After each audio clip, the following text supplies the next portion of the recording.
Well, Mother Teresa was a fanatic, fundamentalist, and a fraud. She was not a friend of the poor, as she claimed to be. She was a friend of poverty.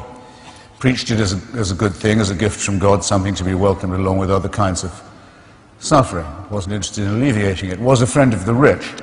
Took money from the Duvalier family in Haiti, one of the most obscenely bloated dynastic dictatorships in history. Took money from Charles Keating, the man who robbed Americans blind through the Lincoln Savings and Loan. Stolen money.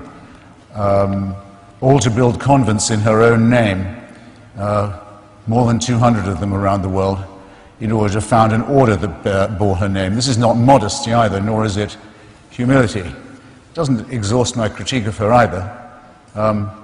We all know there is a cure for poverty. It's a rudimentary one. It does work, though. It works everywhere for the same reason. It's colloquially called the empowerment of women.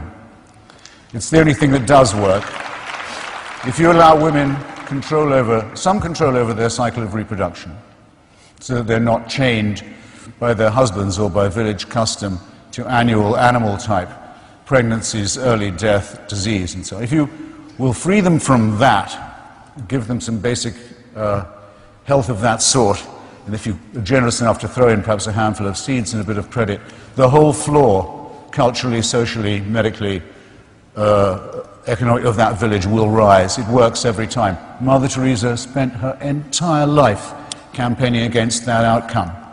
She said that contraception was equivalent to abortion morally, and abortion was morally equivalent to murder.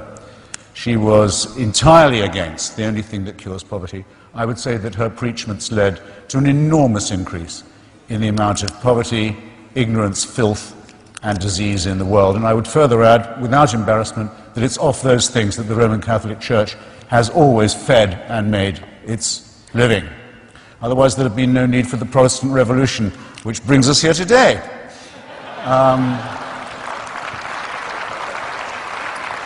And believe me, I barely started with that terrible person.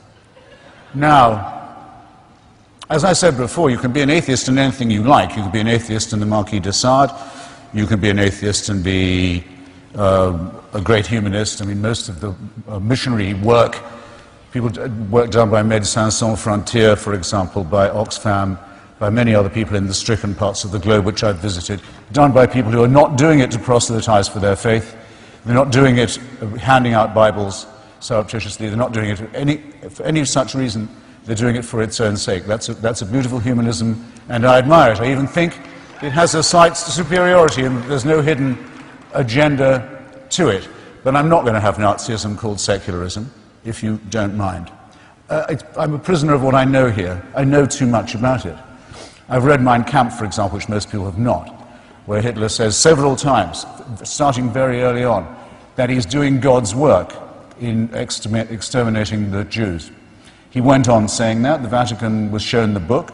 In those days, they would ban any book they didn't like the look of. They were one of the great book-banning organizations in the world. They didn't ban the book that was written by the leader who made his first political treaty in Germany with them and their church, and outside Germany between his dictatorship and the Vatican. If you wanted to take your oath, well, you didn't have to want to, you had to, if you were in the German army or in the SS, to take your oath to the Führer, which was compulsory. You took it like this: I swear by Almighty God, undying fealty. Around your belt, if you were a soldier in the Nazi army, you had to wear a buckle that said Gott mit uns, the German for God on our side. Like every other form of totalitarianism and fanaticism, this is religious in itself, and it was not, as it was in some other countries, the Christian right in power, but it was the Christian right subsumed into a party that involved various other terrible mutations too. So I just have to defend myself, it seems to me, on these two matters. I'll close on the implied question that Bill asked me earlier. Why don't you accept this wonderful offer? Why wouldn't you like to meet Shakespeare, for example? I mean, I don't know if you really think that when you die you can be corporeally reassembled and have conversations with authors from previous epochs. It's not necessary that you believe that in Christian theology, and I have to say it sounds like a complete fairy tale to me. The only reason I want to meet Shakespeare, or might even want to, is because I can meet him any time, because he is immortal in the works he's left behind. if you've read those, meeting the author would almost certainly be a disappointment. But when Socrates was sentenced to death for his philosophical investigations and for blasphemy, for challenging the gods of the city, and he accepted his death, he did say, well, if we are lucky, perhaps I'll be able to hold conversation with other great thinkers and philosophers and doubters too. In other words, that the discussion about what is good, what is beautiful, what is noble, what is pure and what is true could always go on. Why is that important? Why would I like to do that? Because that's the only conversation worth having. And whether it goes on or not after I die, I don't know.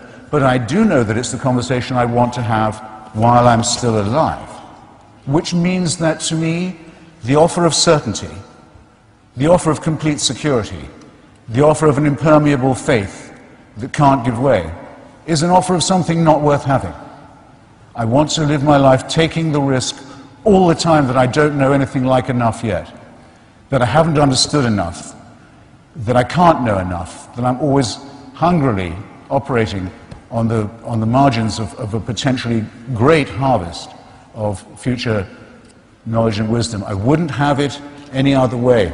And I'd urge you to look at those of you who tell you, those people who tell you at your age that you're dead till you believe as they do. What a terrible thing to be telling to children. And that you can only live,